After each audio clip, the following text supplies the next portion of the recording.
Doctor Raju व्यास, 327 लोगों की मौतें लास्ट 24 आवर्स में, पिछले 24 घंटों में। ये क्या बता रहा है?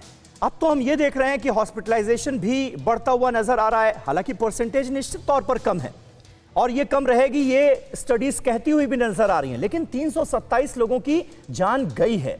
किस तरह की सावधानियां बरतने की इस वक्त जरूरत है सर? समीर, जहां तक सवाल है कि जिस तरीके से एक्सपोनेंशियली हमारे देश में ओमिक्रॉन से इन्फेक्टेड लोगों की संख्या बढ़ रही है, उसको देखते हुए मैं ऐसा अपेक्षा करता हूं कि नो डाउट अबाउट दैट कि आने वाले कुछ दिनों में हमारे हेल्थ केयर और हेल्थ केयर इंफ्रास्ट्रक्चर पे एडमिशंस लेने वाले मरीजों की संख्या दिन ब दिन बढ़ती जाएगी। मेरी चिंताएं दो तीन प्रकार की हैं।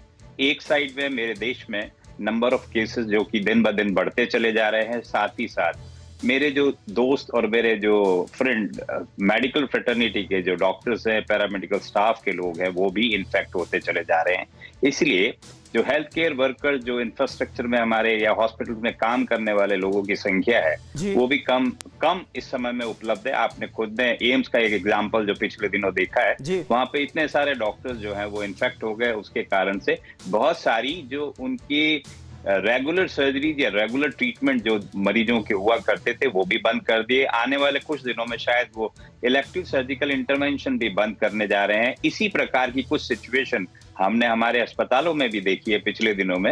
आप बिल्कुल सही कह रहे थे, जब आपने अपना उद्बोधन शुरू किया तो हमने ऐसे बहुत सारे मरीज देखे हैं जो कि एसिम्प्टोमेटिक है, किसी और बीमारी के लिए अपना इलाज कराने के लिए आए, और जब हमने उनके आरटीपीसीआर टेस्ट किया तो हमने पाया कि वो सिम्टम्स नहीं होने के बावजूद वो कोविड पॉजिटिव है। इसका मतलब ये सिंपल सा है कि कम्युनिटी ट्रांसमिशन फेज में हम लोग ऑलरेडी पहुंच चुके हैं। अब रही बात कि जैसे जैसे नंबर ऑफ केसेस हमारे देश में बढ़ेंगे, उसी प्रकार से कुछ जो 1 से 2% लोग या 5% जो लोग हैं, उनको हॉस्पिटल में एडमिशन लेने की जरूरत पड़ेगी।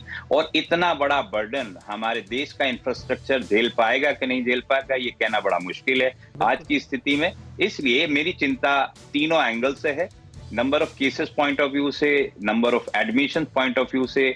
जहां तक मोर्टालिटी का सवाल है तो अभी बड़ा अर्ली है ये कहना कि इसमें कम होता है कि नहीं होता।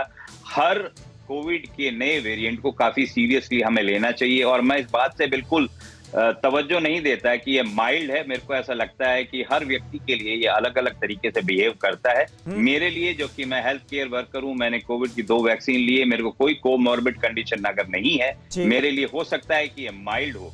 लेकिन उन लोगों का क्या जो कि 60 साल या उससे बड़े हैं उम्र में, जिनको किसी प्रकार की कोई कोमॉर्बिड कंडीशन है, जैसे कि डायबिटीज का होना या लंग्स की किसी इशू का होना, उनके लिए घातक हो सकता है। तो हमारे सही देश बात है। में चिंता सर यही है, सबसे बड़ी चिंता की बात यही है। डॉक्टर खन्ना, मुझे ये बताइए कि अब देखिए ऐसे केसेस भी सामने आ रहे हैं जो एसिम्प्टोमेटिक हैं, जिनमें कोई लक्षण ही नहीं है, दूसरी बीमारी के इलाज के लिए जाते हैं और पता चलता है कि आप तो कोविड पॉजिटिव है अगर आरटीपीसीआर टेस्ट कराया जाता है तो। लेकिन वो कौन से सिम्टम्स हैं, वो कौन से माइल्ड लक्षण हैं जिनके सामने आने के बाद हमें फौरन चेत जाना है और या तो खुद को क्वारंटीन कर लेना है या फिर कोरोना टेस्ट कराना है?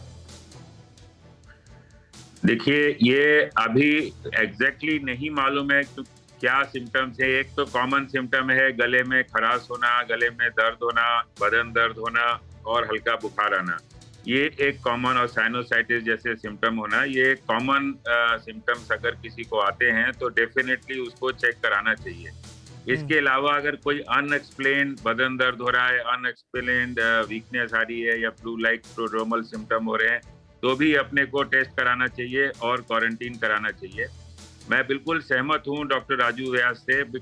जैसे कि अभी हमें मालूम नहीं है ये माइल्ड है या सीवियर है, अभी हम बहुत अर्ली स्टेज में है, पूरी वर्ल्ड बहुत अर्ली स्टेज में है। डेल्टा वेरिएंट में बाहर वेस्ट में और इंडिया में 2-3 महीने का गैप होता करता रहता था, तो आइडिया लगता था कि कितना सीवियर है, क्या पैटर्न है। इस बार वर्ल्ड में 1 महीने के अंदर ऑलमोस्ट सारी वर्ल्ड अफेक्टेड है, तो ये पता नहीं है। दूसरी चीज ये है, जैसे हर इंडिविजुअल आदमी को अलग अलग तरीके से इसकी सीवियरिटी होगी। और तीसरी चीज हमें ये नहीं भूलनी चाहिए कि एक लेट कोविड की डेथ होती है, लेट कोविड के सिम्टम्स होते हैं। भले ये इन्फेक्शन अभी माइल्ड हो, लेकिन over a period of time ये बीमारी कोई क्रॉनिक बीमारी में भी कन्वर्ट हो सकती है और आगे चल के काफी डेथ्स या मॉर्बिडिटी इससे हो सकती हैं। जी जी तो एक ही इलाज है, अपने को बचाना और वैक्सीन लगवाना, दो काम है। और अपने को अगर सेल्फ क्वारंटीन करना, बिल्कुल। अगर अपने को सिम्टम्स हैं, दूसरे को बचाना, ये बहुत ही जरूरी है। परवाह देश की, सोमवार से शुक्रवार रात 10 बजे TV9 भारतवर्ष पर।